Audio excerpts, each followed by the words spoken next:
Welcome everyone to Old Roommates. This week on the show, we are revisiting Poison Ivy.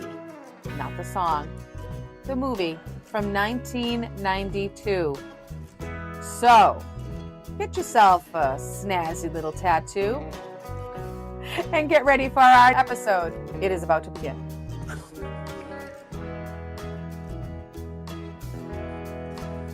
Welcome everyone to Old Roommates, the only podcast that revisits pop culture through a middle-aged lens. This is Brian. And this is Christina. Christina, that intro was an abomination. Thank you so much. No, that's a bad thing. No, it was not. It was a wonderful opening. And you, our friendship, that's the abomination. I am going to do a compilation of every time you have had a comment about my opening. I guess I wouldn't be the first guy to make a comment about your opening. You are really walk up. Oh, all right. Boy. Oh boy. Here we go. So for those of you who's continuing to listen after that abomination. For anyone joining us the first time, we're best friends. Yeah. So we begin as we always do by talking about the first time. Did you even do the tagline? I did. Okay. Yeah. But the first time we ever saw Poison Ivy. You rolled your eyes when I said not the song. Do you remember the song? I don't remember the song. Poison Ivy. Oh, sorry. No, wait, I don't know what you're talking about. All right, never mind. All right. Anyway. 1992. May 8th, 1992. If I remember Poison correctly, Did you see it in the movie theater? Sitting in a bar. No, I'm just kidding. I did not see this in a movie theater. I definitely rented this one. And I don't recall why, but I guess it was probably just one of those things. I mean, we used to rent movies all the time, right? That was our thing.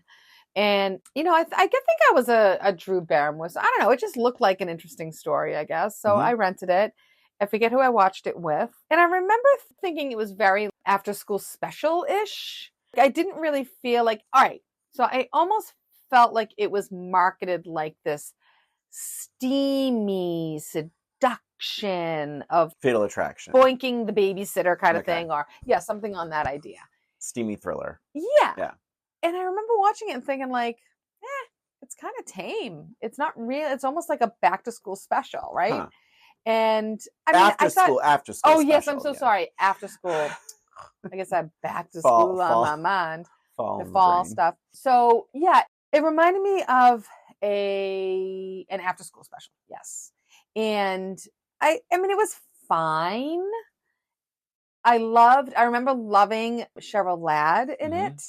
And I mean, I think I felt all the emotions I'm supposed to feel in this movie. Like it's not really, you know, a secret as to like, oh, I like this guy and I don't like this guy and that kind of thing.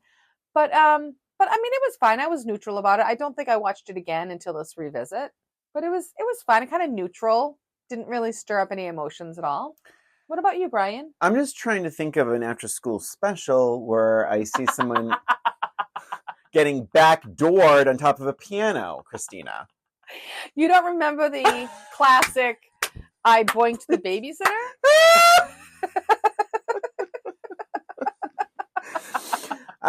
So I saw this no, don't be jealous. Don't even tell me. You saw this in the movie theater? Yeah, and I actually think I went with Carrie. Oh my gosh. Carrie, if you're listening, please confirm that. Because yes, you did. You know why? And I mentioned this once or twice. I feel like this had a lot of buzz because this was supposed to be like sexual. It was like sexually charged thriller and a lesbian kiss. Oh, and right, like all this, like this is Drew Barrymore, like really kind of almost throwing it in people's faces because you know she had that bad girl reputation at that point, and she's like really putting it out there. And I did, I think it caused some buzz at the Sundance Film Festival, and I did. I think I went to Boston with Carrie, and we saw, I believe, Poison Ivy. If it wasn't Carrie, it's another friend, but I really, really liked it. Did you? I thought it was a steamy thriller. I really was like, and I'll tell you, wasn't crazy about all the stuff in the beginning, like where I was like, oh, whatever. This is very much an after school special. Yeah. Well, it took a long time. It was like this friendship thing. It took a long thing. time to get to the steamy part. Like Maybe friends. that was what was lacking for me. And quite honestly, I've had friends like Ivy. Certainly, they're not going around fucking members of my family. Was it Carrie? Carrie, want you to watch this movie? No, but like the friend that's a little wild, like the wild child friend. Sure. And so it wasn't even all that like, oh my god, until like really the end when it started gaining some momentum. Mm-hmm. But I do remember liking it. I do remember liking it quite a bit. But I mean, I haven't seen it. This is 1982, so that is 32 years ago. I probably have not seen this movie in 25 plus years. Yeah, I don't think I ever saw it after the first time. So excuse me, my throat. When did you rewatch Poison Ivy? So I watched it quite a few weeks ago, actually. I want to say probably at least a month ago. Oh my goodness. Yes. So I hope I remember everything. Thank goodness I took notes. And I think there's quite a few notes. Maybe not. But yeah, and I was looking forward to seeing it. You know, again, like I hadn't seen it in a long time. I wondered how it aged and all that. And I was a little fuzzy on the story because it had been so long and everything. So I put it on. Yeah. And strangely enough, I had forgotten about like who was in it, right? Like I forgot it was Tom Skerritt. Yeah. I forgot it was Cheryl Ladd, even though she like after watching it, I'm like, oh my God, I forgot that she was one of my favorite parts of this. Yeah. And it was so, I don't know how I feel about this movie. For me, it took a long time to get going.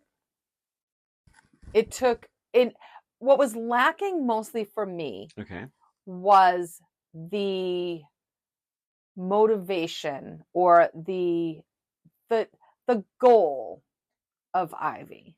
Like, what was your end game? I get that she came from like a crappy childhood or whatever. Allegedly. I mean, she doesn't really talk about it. Mm-hmm. You don't know really anything about Ivy. It's not even her name. It's not even, you don't even know her name. Right? They never say her actual name. You never know it. Yeah. So, and for a while, you're like, well, she has it made. Like, they're welcoming her into this house. Mm-hmm. She's able to take advantage of everything in this beautiful house. Mm-hmm. So, why are you rocking the boat? Like, why wouldn't you just like, it just seemed weird to me that she felt like she had to seduce the husband and like become the mother and wife. Like, what 16-ish year old girl wants to do that when she could already have easily have stolen stuff from the house? True. Lived there probably easily enough. She probably could have easily manipulated her way into the house forever. Mm-hmm. Or, like I said, stole the stuff. Mm-hmm. Because it didn't feel like she had like a vendetta. It didn't feel like she had any kind of real, like anything pushing her to take over. So that was kind of running through me the whole time as I'm watching this movie. Like, it didn't feel very true. What about you? What were your first thoughts about this movie? That's a really good note. That's a really good note. Like, what is her goal? I found my quick take on that is I think that when they had the little like sort of fake fight in the tattoo parlor, which I thought was very funny. Mm-hmm. And there's other moments where it's like, I think that the stuff with the dog, which was like so hilarious to me, like there's a long scene. Yes. That poor dog. I felt so like, bad running for the back dog. running back and forth. And I'm like, you know what? I give this movie credit for even having this scene be this long. That's really the only scene that made sense to me. I mean, not the only scene, but like it made the most sense to me. The power end of it. Yeah. Well, I think what it was is that because she knew the dog was only... I mean, this is what it boils down to. These characters are, 15, 16 years old? Right. So she's shaking treats in her pocket, and that's why the dog's going. And she knows, Ivy knows, that probably the only reason this dog's going to her is because she has treats. Right. That she will never be loved as much as the dog loves Sylvie, played by Sarah Gilbert. She will never be as cared for by the father as much as the father cares for Sylvie. But wait, I am not done.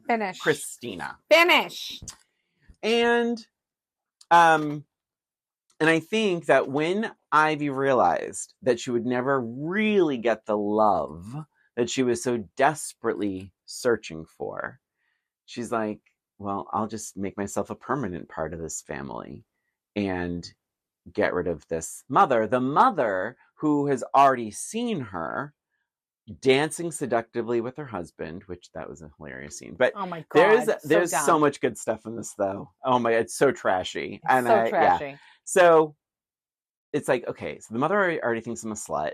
And I kind of covered it up with this little lie about like, oh, I looked like you in this dress, and that's why he was dancing with me. I'm so sorry. And then it wasn't really convincing. And then if I kill the mother, then I can just be the dad's main squeeze and whatever. I think it was like this sort of search for like permanency or love. And I think she thought she was getting it because like she was having fun, like you're saying. She was having fun. Like they're like, it's like the hanging out at the big house, running all around, but then when she felt she was losing her grasp on the family and that the family would never love her as much as they love Sylvie, then it became, oh, I need to do something because I can't lose this. That is just my take. Okay. I question whether or not Sylvie was really loved as much as she, like the parents didn't really have a ton of emotion for Sylvie. No. For one thing. So I don't know why someone would come in and be like, oh, I want to be in this family, because they had a very dysfunctional family unit. He worked all the time. He was always yelling at Sylvie. And the mom, as far as her killing her, she was on death's door anyway. Like she was literally going to be dying, and she was dying. Yeah. She was on oxygen. She was like, if she let her be, she would have been dead within a couple of months. And that's one of the reasons why the husband was like upset and vulnerable and drinking again, right? Yeah. Because he knew that this woman was dying. To me, it didn't make any sense. Like, why go through all of that? The woman, the mom is going to die soon. And as far as the other guy, fine, let him keep drinking. She can stay and do whatever she wants. He's a mess. Let me explain why. And she liked having Sylvie as a friend too. Listen, I don't know. She enjoyed that friendship. So that's what kills me about the whole thing. It's like, what? Fine, yes, you want it to be permanent. There's other ways to have it be permanent. You know what I mean? Like, you don't have to seduce this father. Well, or she was just a slut. And I didn't even catch her as being a slut either. Like, I felt like she was bad at seducing even. Well, I don't know. I mean, she's 16. She walks in with that dress on. It looked like she was wearing a costume. She looked like she was a 6-year-old in her mommy's dress.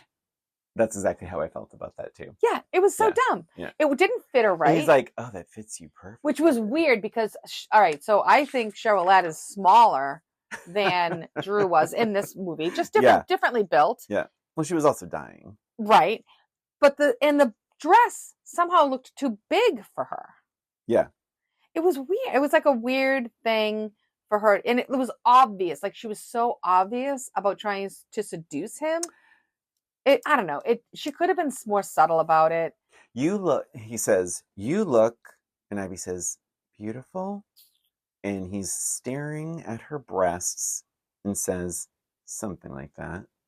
He is disgusting. Oh, he is a slut. He is sleazy. Are we going to dive into this? All right. Yeah. So, do you want to quickly, because I believe this, if anyone's listening, this might be a question because this has got some scandal on its stuff from years ago.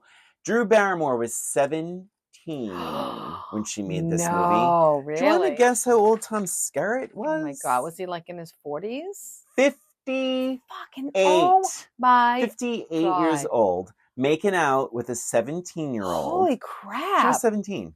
That's bad. Yeah. That's bad. I don't know if there were body doubles. I'm probably thinking the piano is a body double because I would hope so. I would hope so. God, I would hope so. But you see her breasts right through the bra in the rain. I mean, like, she might as well have just been completely naked anyway. Yeah, that's not good. That's not good at all. All right, so let's dive in. This one, so it starts with Ivy on the tire swing. Yep, or the swing, rather, not a tire swing. Right. there's immediate lesbian vibes, right? Completely. But she never comes out. Sylvie never comes out as being gay, right? I mean, she never like. She says, "Not that I'm a lesbian, or maybe I am." Or maybe that's right. That's right. That's at the beginning. Yeah, exactly. She's obsessed. She both loves and hates Ivy. So right off the bat, there's some drama. She loves Ivy's like free spirit, but hates pretty much everything else about her. I think there's a part of her that wants to be like her. Yes. Right? Not necessarily wants to be with her. Yeah. But wants to be like her. That freedom, rebel, reckless abandon. Yes. Yeah. But at the same time, it's like you just said, right? At the same time, she's almost disgusted with her. Yes. Right? Like, oh, she's so gross and slutty. Well, even the fact that, so Ivy's swinging around the swing and the narration is, I mean, look at her. How does she do it? I get airsick on a seesaw. So I'm going to say some of the lines in this were pretty good. And I think Sarah Gilbert, I think, is quite good in this, like for being the character she has to be. Yeah, I thought so too. I was gobsmacked by this. Lips. Do you have that line? Lips are supposed to be a perfect reflection of another part of a woman's anatomy. I did not write that one down. Wowza. Are you looking at my lips? Wait. Let me pump them up and get them moist for you. As you can tell, my lips are perfect. None of the kids that go to my school are that skangy. Skangy. I like that word. Yep, she loves her, she hates her. So she's new to the school, is what I'm gathering. Yeah. Right? Doesn't know her name. She doesn't know her name. The thing is, and that's another part that's kind of weird. Like, if she's new to did you know people who were new to the school? Like, in the middle of the school year, someone shows up. Don't you basically know who that person is? Like, don't you hear the name? They usually get introduced in each class, yeah. But even like oh wait, what am I saying? I mean, you went to Brockton High, so that was a very big school. When they're so it might have been a little different. If they're joining mid-year, like, you know, it's like, because you're not going to get a special introduction to the class. But I think if someone joins mid-year, you're going to like know them pretty fast because they're going to stick out because they've never been there. And people talk about, oh, did you see the new girl? Oh yeah, her name's Kristen or whatever. Yeah, exactly. Right. It's a little strange. So I don't understand why she wouldn't know her name. Yeah. And she obviously is new because she stands out like a sore thumb. She doesn't look like anybody else in the class or whatever at school. Yeah. So that was a little bit odd. And then she basically calls her Ivy because of her tattoo. Yeah. And she's like, oh, I kind of like that. So she never finds out her name. Well, she says to her father, because it starts raining, right? And she's like, oh, Dad, right. Yeah. And then she's like, who is that? And it's like, Dad, please, she's my best friend, which I laughed. Yes, that was hilarious. And then what's her name? She's like, she sees the tattoo, she says Ivy, and she's like, all right, get in. She's like, but your name's Ivy. But also she's like, sorry, I get car sick. Right off the bat. Ivy is causing trouble. So Sylvie has to jump in the back. Ivy, in her short skirt, throws her cowboy booted feet on the dashboard. Yeah. Now, first of all, it's what, a Mercedes? But it's like, you don't put your feet on anyone's dashboard. No. Ever. She's a rebel. Rebels do that. She's something, all right. And also, like, but the fact that he didn't say put your feet down. That's what I was going to say. I'm surprised he didn't say put your feet down. Yeah. Like, some control. Yeah. Or even Sylvie, like, get your feet off he'll kill you, you know, something like that. Yeah. No seatbelts to speak of. None. Not in 92, there wasn't. Nope. Sylvie lives in a pink mansion, ? Her dad is general manager of a local news station, and her mother seemingly doesn't work at all. Right. So I'm wondering if it's like old money. I got the feeling it was like his wife's money. Money, perhaps. Right. Yep. That's kind of what, I mean, they don't say that, but it seems that. But I just wrote like that house, ! I really, really, really, a big positive for me. I love this friendship. In the beginning, it was a really fun that friendship. First hour, I would say, like, I love even when they fought, I loved it. I was like, oh yeah, they're so comfortable with each other. Yeah. They fight so well. I believe their closeness, their friendship, like, they seemed like true friends. I really liked that Sylvie, Sarah Gilbert's character, was not really intimidated enough by Ivy to not stand up for herself. And to call her out on shit. Right? Yeah. And I love, like, she wasn't afraid to stand up for herself. Yeah. I really, really loved that, because I think in another movie, she would be so intimidated and she would let her get away with things. And she'd also be like dumb. And she would be dumb. It would take way too long for her to catch on to things and suspect things. And this movie's 88 minutes. Yes. Which is crazy. It is crazy. Cheryl looks amazing. She appears out of even nowhere. When she's dying. Yeah. She pops up out of nowhere. She pops out. She's so good. I thought she was great in this. Yeah. I loved her. She's in it more than I remembered. Me too. I think when I saw it, I was expecting her to be in a lot, and she wasn't. And then this time around, I'm like, oh, she's barely in it, but she's not. She's in quite a bit. No, she is quite a bit. Yes, and she actually does some acting. She has some big dramatic swings in this. I forgot all about her like suicidal tendencies, and I really, really appreciated that. I could totally see it, because it seemed like she was like a free spirit and all this things. Some of the conversations that she had, and it made me really appreciate that she was just ready to end it all. Like, she was not afraid of suicide. She was, and I guess she had attempted it or talked about it before, but I could totally get why she felt that way. And it was so believable. And I felt so bad for her. Like, you just really had a lot of sympathy for this character, but I thought she was great. I love that she really, she kind of had Ivy's number. She says it. She says, I get the picture. Yeah. Because she's like, oh, she says, where are you from, or where do you live? And Ivy doesn't even answer the question. She's like, oh, I'm supposed to be staying with my aunt. My aunt gets money because I stay with her, which is already different than what she said to Sylvie. Right. So, and she's halfway through a sentence, and Cheryl Ladd's character Georgie nods and says, I get the picture. Yeah. And I think you're exactly right. It's like, I know what you're about. She sized her up right away. I know. And she wins her over a little bit, I think, because they have similar personalities, right? Yeah. You get the idea. She sees her a young version of her. Yep. And that she is beautiful. I think Drew looks great in this movie. She does. And did you notice? No lisp. She did not have a lisp in this movie. My God. Yeah. It's one of the first things I noticed. I'm like, wow. Very nice. Like, I thought that was really pretty cool. Christina, that's an excellent note. Yeah. Oh my God, you're right. Yeah, I think for what she had to do, she was great. I think, actually, to be honest, I think this movie is trashy, and it's not great, but it's like, I think the performance is elevated. I feel like I think they thought it is a good cast. Cheryl Ladd's great. Tom Skerritt's great.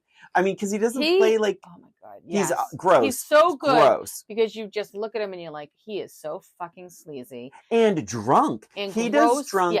Yeah. And he does drunk in such a good way, where it's not like this like overdone movie way. Right. Like, it's like, oh no, he's fucking drunk all the time. And and I, like, functional alcoholic. Like, I really thought he was great. Sarah Gilbert, like, it made the movie more fun in many ways, because the acting was so good. Yes, in my opinion. Yes, I love that you mentioned Cheryl Ladd's Georgie having Ivy's number, but she definitely has her daughter's number. When she's like, "Oh God, did you tell her you're black too?"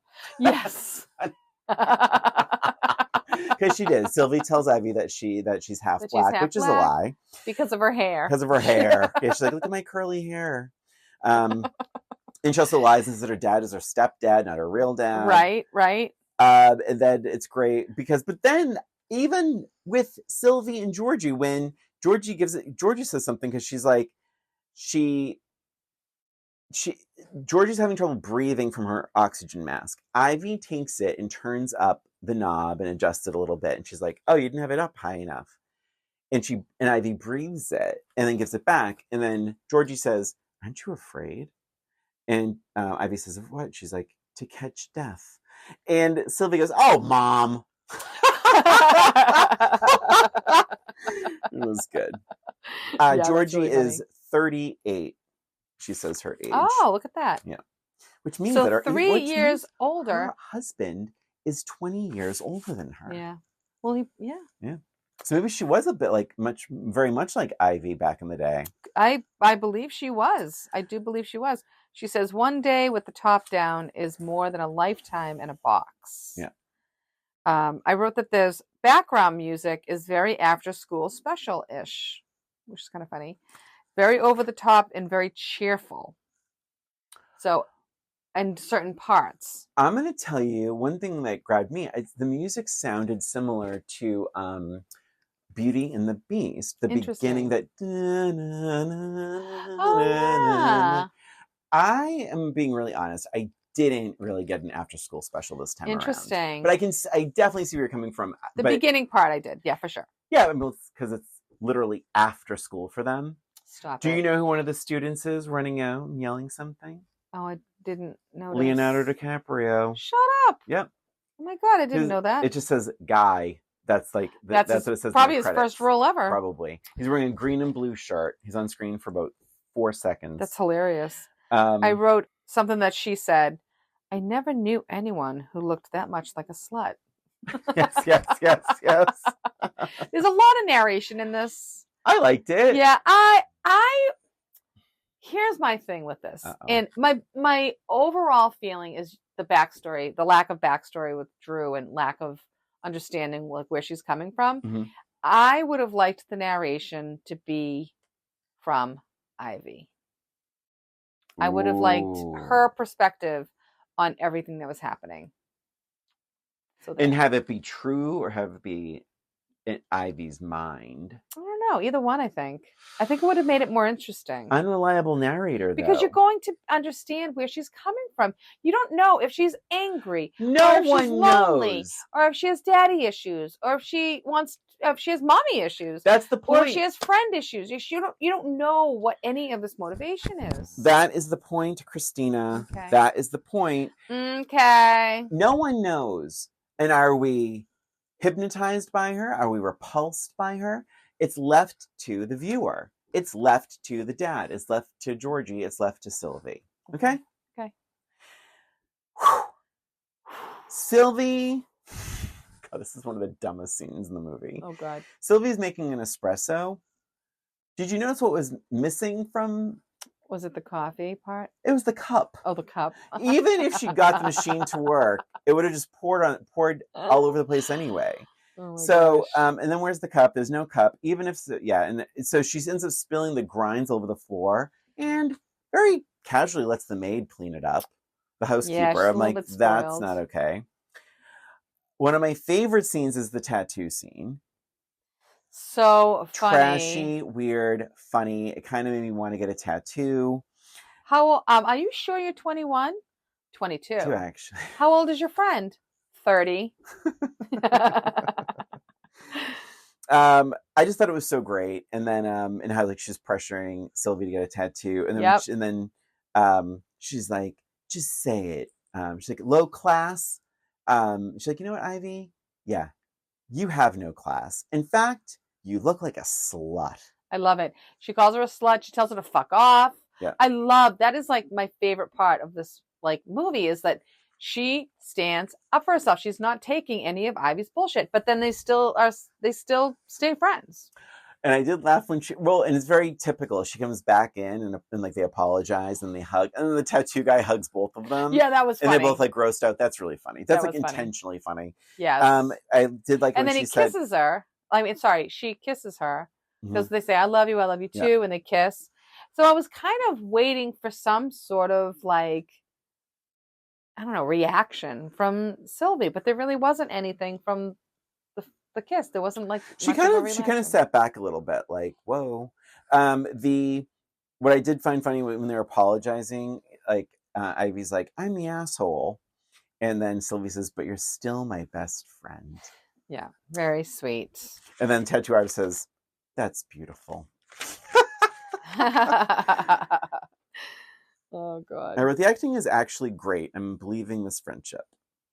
And then and then Cheryl Ladd, something happens. She's having an issue and she's like, and Sylvie says, is there anything I can do, Mom? And then Georgie says, why? And Sylvie says, because I have a free spot in my schedule. Why do you think? Because she was gasping for air. Oh my God, I love it. If that was good. He hires her to help cater the party. She does nothing but walk around in this dress. Yeah. And after the party, it gets weird. The music gets weird. The dancing's weird. The movie's weird. Yeah. And then right on time, and again, very quietly, Cheryl Ladd pops up out of nowhere. Yeah, I love it. Do you remember what the father says? What does he say? When she appears? No. Hi, honey. You look great. Do you remember how Cheryl Ladd looked? She didn't look great. She looked like terrible. A homeless Martha Stewart. Her hair was a crazy mess. It was like in her face and then up and down in craziness. Oh my God. And she looked absolutely terrible. And he's like, hi, honey, you look great. And she's like, what party am I interrupting? What kind of party am I interrupting here? And she like freaks out. I did feel like the seduction wasn't very sexy. Like I felt like it was like too quick. Because it went from him treating her like her daughter's friend. And then all of a sudden, I don't know about seduction. that. I thought it was too quick. I think it started with the first car ride home. He was already looking at her legs. But I mean, men do that. It doesn't mean he's going to like fuck her. Well, I don't know what to say to that. Exactly. Because, but what if when these guys are staring at these girls, as you claim all men do, if the girl showed interest back? Then that's great. That's what they want. They want. Well, isn't that exactly what's happening? In the car? No. She stuck her tongue out at him. Yeah. Gave him come hither eyes and then stuck her tongue out at him. But he's looking. It doesn't mean he's going to act on it. I don't know. Looking and acting on are two different things. You should know that. What the hell is that supposed to mean? You know exactly what that means. The way you were just looking at my lips right now. But I didn't think it was very sexy. And then I just wish that obviously now she's like, this is when she's like, I'm going to turn into his wife. And I just felt like the transformation into that wife was a little bit more subtle. Like it was so obvious what she was trying to do at that point. Like I wish it had been a little, like maybe she could have started making dinners or, like doing things a little bit more subtle, making him need her a little bit or something, or having her remind him of a meeting or something wifey-y. Well, remember she was doing at least twice when she was like, oh, that's right, you can't drink. Or that's right, you don't drink. That's and right. She took it away from him. And to your point, I don't know, could that have been her trying to care for him, or is it more her taunting him? It was taunting, for sure. All right. But anyway, it was a little bit and Jesus Christ, not only is he kneeling down in front of her among shards of broken glass, his wife is laying right next to them. That was too much. That was too much. Feeling her up on the side of the bed that his wife is dying in. Yeah. No. Yeah. No, we can't do that. That's not okay. That's not okay. I just wrote again, like, unsure of her end game. Does she think she will marry him someday? Is it for blackmail? Or does she just have daddy issues? Daddy issues. You know what I mean? It's just like, pick one. Yeah, I think it's daddy issues. But if it's daddy issues, why is she trying to fuck him? To get the love she never got from, or maybe she got a little too much love from her dad. That's even grosser. Well, we don't know, Christina. She is an enigma. Mm-hmm. You know what this is? What is it? Fuck you with a limp dick. I laughed out loud. Because Sylvie yelled at Ivy. Yes. So what are your next notes? I have Fred. Now. I have Fred the dog. Yes, we already I talked did say about Fred. that, though. Poor Fred, so confusing Fred, come here. for him. Fred, come here. Come here, Fred. Fred, come here. Fred. Poor dog. I did like this. I wrote the script at least gives them enough awareness of how ridiculous all of this is. There's many times in this movie where someone's like, this is stupid. I'm like, yes. Oh, come on, no. Or someone's just like, get out. Like, yeah. It's at least one of the characters at each moment is like, come on, stop. Right. This is ridiculous. This is stupid. I can't do this. Or no, don't. You do crazy. Like, there's enough of that balance where, because if everyone just went along with everything, it would have been absolutely preposterous. Mm-hmm. Yep, sure would be. I wrote Dad is drunk with like 17 R's. Yep. And he does, like you said, he plays a good drunk. I like when Sylvie's playing piano when Ivy comes back to the house. Mm-hmm. And Ivy gets up and Sylvie gets up and shuts her in. She's like, why didn't you use your key? And she's like, I didn't know if I was allowed to. And she's like, of course, come in. And then Ivy says, by the way, what was that record you were playing? Because she was playing. Oh my God, yes. And Sylvie says, okay, Ivy, don't overdo it. Yeah, I know all of these things are so great. I love that interactions between the two of them. It's really, really funny.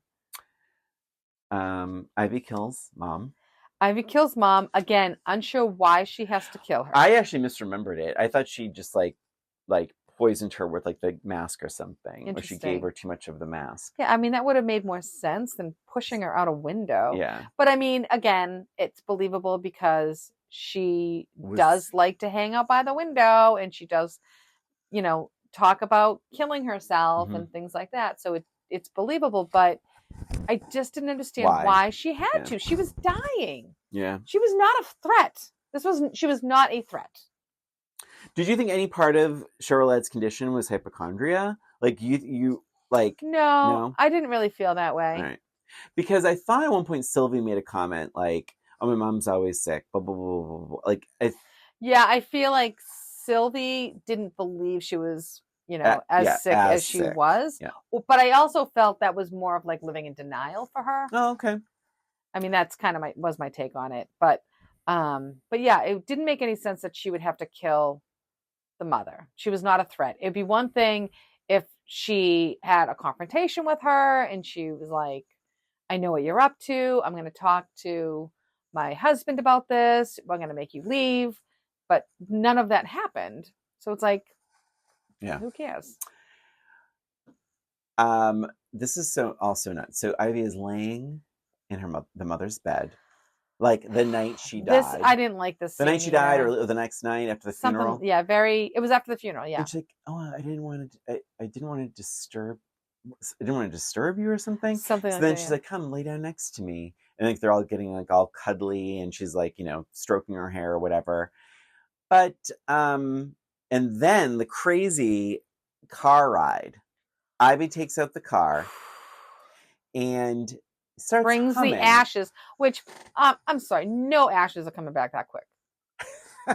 Nope. Takes a little while for that, people. And then holy shit, I don't remember the car accident at all. And but before that, Ivy is humming the song that she only heard once. Right. Oh my God. That was the most preposterous thing to me. I was like, why would she do that? Ridiculous. It's like, where'd you hear that song? It's like, oh, I don't remember. She's like, she's like, I made a tape of it for my mom. Da da da da. And she's like, what? And she's like, wait, Ivy, were you there when my mom jumped? And then she goes, what did she say?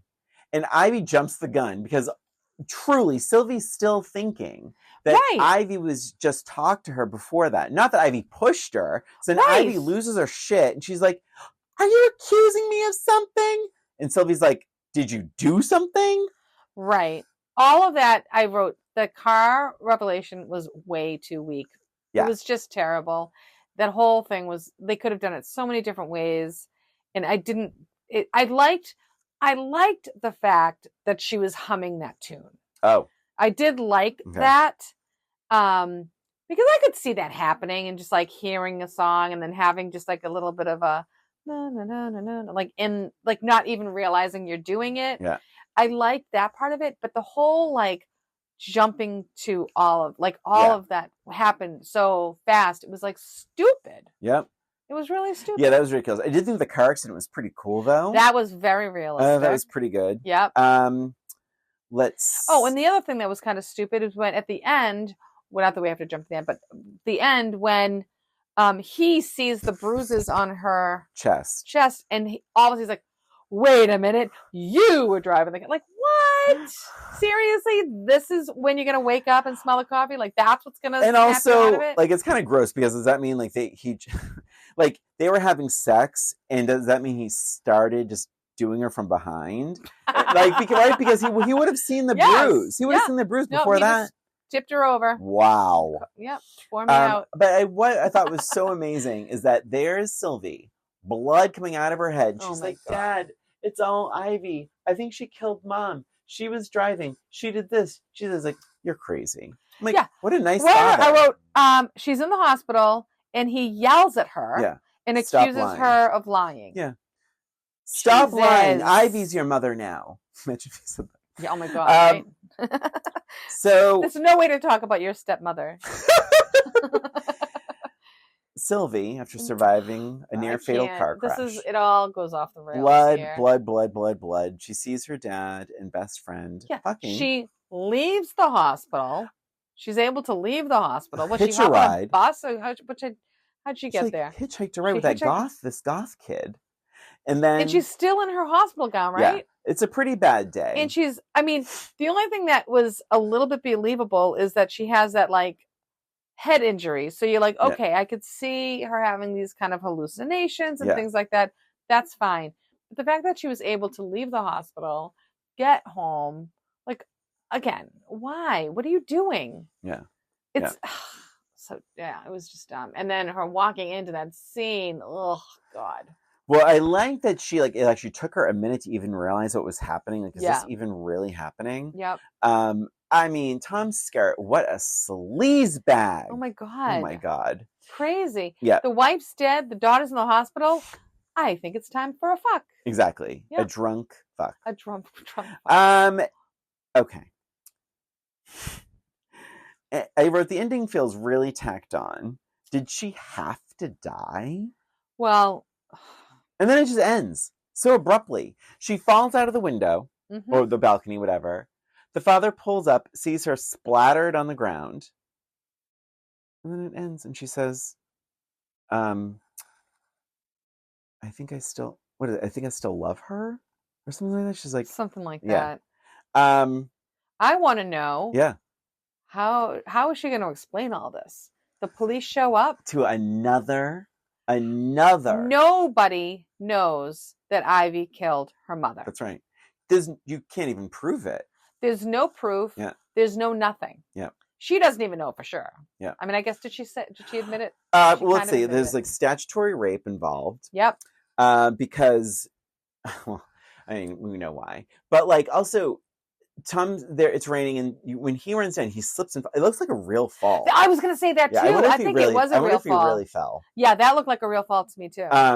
But yeah, I mean, it was such a mess. And like, how are they going to explain it? It's like, gee, your house is really active. Like 2 people have died the same exact way in like 2.5 days. I think Sylvie is going to be accused of both murders. Yeah. She didn't get along with her mother. There's lots of witnesses to that. Yeah. And her dad's going to say, oh, yeah, her Sylvie... song is playing while her mother dies. Yeah. Right? Yeah. There's no way she's not getting off without at least a trial. Yep. And he's unreliable. He's drunk. And driving. They're doomed. Yeah. They're probably both going to go to jail. Him for statutory rape. Yep. And drunk driving. And then her for pretty much everything else. Murder of everybody. Yeah. What a mess. That poor dog. What's going to happen to the dog? Oh. The big question. More, less, or about the same? Well, God, it's a toughie because like I wasn't a big fan of it before. Yeah. I feel like there was way more holes in it for me this time. I don't know if I just paid more attention to it. I think so. I'm gonna have to say less. Yeah, I'm gonna say the same. Okay. Because I thought, when I started before, I thought the weaker parts were the beginning with the friendship, and I thought the friendship was really great. I mean, I forgot quite how trashy it was, but I think, like, you know what? For such a piece of trash, like, the acting is pretty solid. The acting is solid. It is. Yeah. It is solid. So I think the same. I think for different reasons, but I think the same. I will say Sarah Gilbert came out as lesbian in 2010. Drew was her first kiss. Oh my God! Yeah, she said that on the Drew Barrymore show. So wait, so in the movie that was her first kiss, but they didn't have a kiss in real life. No, they practiced in like the trailer. Like, I see what you're saying. Yeah. And the budget for this movie was $3 million. The box office, it bombed at $1.8 million. Yeah. Which explains why they had 2 more sequels. Well, it did huge business on video. Oh, video. Huge. Yeah. And it spawned 3 sequels. Because people were embarrassed to see it in the movies, probably. I think you're right. Yeah. I think you're right. Yeah. I was going to say something else. You just said Sorry. Something. It's okay. No. Sequels? 1.8. Oh, and what's so interesting is I had a really hard time finding this movie. And yes, you did. You had to mail me your DVD from the library. I got it from the library. And miracle of miracles, I watched it almost right away. So I had already had it. Yeah. And then Brian was like, I can't find it. It's nowhere to be found. My library doesn't have it. And I said, I'll just mail it to you. And I wonder if Drew Barrymore... And you still owe me $5 for that. Oh my God. I said I would pay you back. I'm just saying. I'll pay you back when I can. And any late fees I might have incurred. Well, when I'll pay you when I have the money. It's all right. I'm at your house. I can find $5 worth of stuff. So I believe Drew Barrymore has paid off 1 billion people to get this movie as little seen as possible. You can't even get this on iTunes. You can't even get it on Apple, no streaming service. You can't even watch it on Prime. Yes, it could be Drew, it could be Tom Skerritt that paid to have this, or it could be any of the directors or writers that allowed a 17-year-old to be practically naked and making out with a 50-something-year-old man. 58. Almost 60-year-old man. That is so insane. So whoever allowed that to happen is probably the people responsible for not letting it be available to anybody else. And now... And she was probably drunk at the time, too. Was she still drinking then? I mean, I know she had her issues with drugs and alcohol. Yeah. I don't know if she was still... where it all happened. It was then. when she was little, really. But I don't know. So that would be another issue. I will say, though, I met her a couple times at Crate. Oh, I shouldn't say the place. Schmate and Schmerl. And she could not have been more normal and lovelier, and a really genuinely nice person.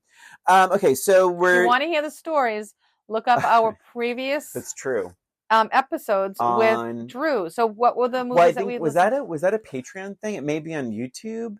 No, you've said it during the episodes. Oh, then it's Ever After. Ever After. There's a movie, and then wasn't there another one? Oh, E.T. I probably mentioned it then too. Yeah, probably. So there's a couple of Drew movies that we have watched, and Brian tells an amazing story about meeting her. So it's pretty funny too. But she couldn't have been nicer. It's towards the end of the episodes, so if you want to skip through, it's fine too. I have a match game. I also have a match game. Why don't you go first?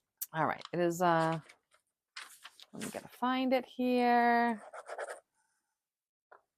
This was tough coming up with this. I got to tell you, okay. I had ideas for it, and it just wouldn't come together. You ever have that I'm like, oh yeah, I have this match game idea, but then it just doesn't formulate. Yeah. All right, so no judging. Ivy was a bad seed from the beginning. I use that as a little play on words. Nice. From just the beginning. Ironically, though, her given name was blank. One more time. Ivy was a bad seed from the beginning, but ironically, her given name was Ding! I hope this is right. I don't know. I know it's a weird question. I get it. All right, so Ivy was a bad seed from the beginning. Ironically, though, her given name was... Oh, God, I have 2 answers. I'm going to go with my gut. Okay. Fern. Oh, that's really good. Good. No, what's your second one? Rose. That's not bad too. I know. I shouldn't have said seed because I know that makes it feel like a plant. What was it? I said, ironically, her given name was Angel. I see what even you though did she was a bad seed. I said bad seed because of Ivy, but I know. I get you. It was, again, it was a struggle. All right. What is yours? It's also about the name. also both the name. Well, they're rebooting Poison Ivy. But now, Ivy is meaner, tougher, and more violent than ever before. Coming this Christmas, Poison blank. Say it again. They're rebooting Poison Ivy, but now Ivy is meaner, tougher, and more violent than ever before. Coming this Christmas, Poison blank. I mean, there's a couple things. But... I know, this could go with a couple It could go a lot of different ways. Yeah. All right, I'm going to go with the first answer that came into my mind. All right, good. May not be the best. Ding. All right. Coming this Christmas, Poison. Oh my God! My other answer was cactus. I was trying to think of something that was like violent. Yeah. But the only poison ones I could think of was oak was the first one I came up with. Yeah. And then I was thinking poison dart. Oh, that's cute. Because like that's more like a violent thing. Yep. And then I'm like, well, there's also poison apple. Oh. But I'm glad I went with my gut. Oak. Oh my God. So guys, that was Poison Ivy. Yeah, and good luck finding it. You can't oh my God, seriously. You can't even find like a shitty version on YouTube. No, you can't. It's really hard to find. If you need help finding it, email me at oldroommatespod@gmail.com. I will get it from my library. It's the Sales Network, actually. I don't know if anybody, because there's lots of networks and different things. The Sales Network has it. So if you need it, I will mail it to you. Wow, Christina. Maybe. All right, we have a lot of fans in South Africa. It's going to be some expensive postage. It will. Anyway, that was Poison Ivy. And that's it for us and for this episode of Old Roommates. Thank you for listening. Please remember to follow us on Instagram or YouTube, where we have our episodes as well as a little extra. And if you have any questions about our show, any suggestions for movies we could revisit, reach out to us at oldroommatespod@gmail.com. Thanks again for listening. This is Brian. And this is Christina. Until next time.